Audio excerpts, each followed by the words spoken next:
కూడా కాశీకి చేరుకోగలరు. అలాంటి పుణ్యములు ఉన్నవారు మాత్రమే దీనికి చేరుకోగలరు సుమా అంటూ, పుణ్యములు లేనివాడు దీనికి చేరుకోలేడు. ఒకప్పుడు పురా కశ్చిత్ ద్విజాధీశ, ఒక విప్రుడు ఉండేవాడు. అతని పేరు శివమూర్తి.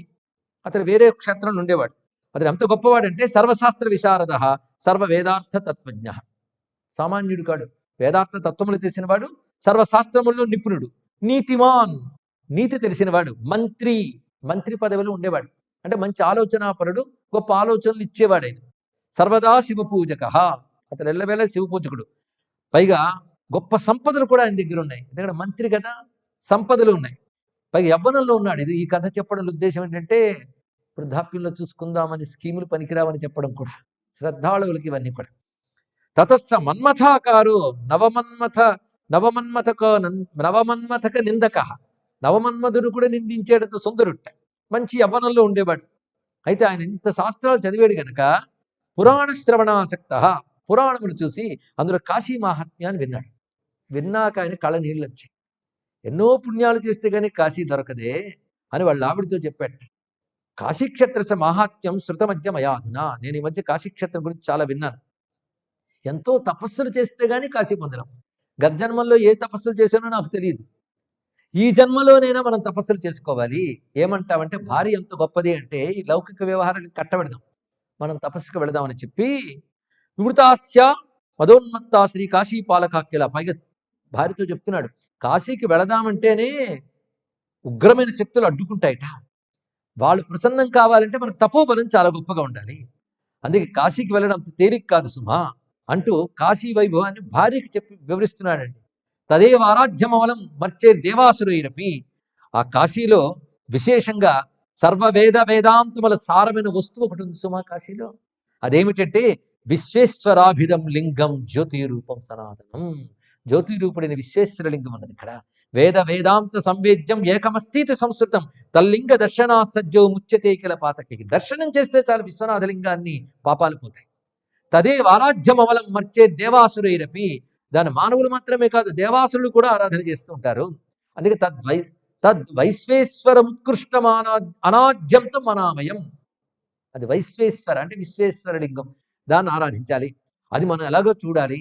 దానికి తపస్సులు లేకపోతే లభించదు గనక నేను తపస్సు చేద్దాం అనుకుంటున్నాను, కాశీ ప్రాప్తికి తపస్సు చేయాలి అని చెప్తూ వారు ఉభయులు కలిసి సర్వసంపదలు కూడాను, దుర్లభం మానుషం బ్రహ్మ, మనకు దొరికిన జన్మ గొప్పది. ఈ జన్మను సద్వినియోగం చేసుకోకపోతే మళ్ళీ ఇలాంటి జన్మ వస్తుందని లేదు. అంటే వివేకవంతులైన దంపతుల కథండి ఇది ఇక్కడ.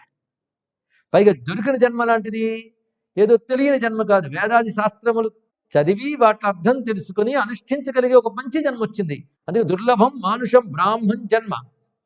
అంతేకాదు అందులో విశేషించి ప్రాప్యాతి శర్మదం, శర్మదమైన జన్మ పొందాం. అంటే బ్రహ్మానందం పొందడానికి అనువైనటువంటి జన్మ మనకు లభించింది. హా హా హా మయా కాశీన లబ్ధా కిం కరోమ్యహం. ఆ చెప్తూ ఉండగా ఏడుపు వచ్చేసింది అతనికి. ఇది రావాలి అంటే ఆ హృదయం తగలాలి కాశీకి. ఎన్నో జన్మల సంస్కారం అంటే ఏడుపు కూడా రాదు. హా హా హా హా మయా కాశీ నలబ్ధా కిం కరోమ్యహం కిం దుష్కృతం మయా పూర్వం కృతం బహువిధం ముదా. నేను గత జన్మల్లో నవ్వుతూ ఎన్ని పాపాలు చేసేసానో, అందుకే కాశీ నాకు దొరకట్లేదే. ఆహా హాహా మయా కాశీ నలబ్ధా కిం కరోమ్యహం కిం పూర్వజన్మని అనిశం రుద్రాక్షాను ధృతాశుభ. పూర్వజన్మల్లో రుద్రాక్ష ధారణ చేయడం కానీ భస్మధారణ చేయడం కానీ శివార్చన కానీ చేయలేదే. హాహా హాహా మయా కాశీ నలబ్ధా కిం కరోమ్యహం. ఈ వాక్యం ఉందే, హాహా హాహా మయా కాశీ నలబ్ధా కిం కరోమ్యహం. అయ్యో అయ్యో అయ్యో కాశీ నాకు దొరకలేదే, నేనేం చేస్తాను, అది దీని అనువాదం. ఎందుకు దొరకలేదని ఒక్కొక్క వాక్యంతో సుమారు 10 పైన శ్లోకాలు ఉన్నాయి. అంటే ఏమీ చేయలేకపోయిన ఒక్క పుణ్యకార్యం కూడా, అందుకే కాశీకి వెళ్ళలేకపోయాను. ఏవం విలప్య బహుధా, ఏడ్చాడండి. ఆ ఏడుపు కావాలి. అంత ఏడుపు ఎప్పుడు వస్తుందంటే హృదయం కరిగిపోతే వస్తుంది. అనన్యమైన భక్తి కాశీనాథునిపై ఉంటుంది. అలాంటి ఏడుపు ఏడ్చాడు ఇక్కడ. ఏవం విలప్య బహుధా స విప్రో గిరిజే తతః స్వసంచితం ధనం సర్వం శైవేభ్య ప్రదదౌ ముదా. భార్య ఎంత సహకరించిందంటే, మీ బాధ నాకు అర్థమైంది. ఆ కాశీ పొందాలంటే ఏం చేయాలంటే తపస్సు చేయాలని. పదండి తపస్సు చేసుకుందాం, స్వామి అనుగ్రహించినప్పుడు వస్తుంది. అది చేసే ప్రతి సాధన కాశీ కోసమే చేద్దాం. వాళ్ళు వెంటనే వాళ్ళు సంపాదించుకున్న సొమ్మంతా శైవేభ్య, శివవ్రత పరాయణులు శివదీక్షాపరులకి వాటిని దానం చేసి తత సర్వం పరిత్యజ్య, ఒక్క పైసా వదులుకోవడానికి మనస్సు ఒప్పుకోదండి. మన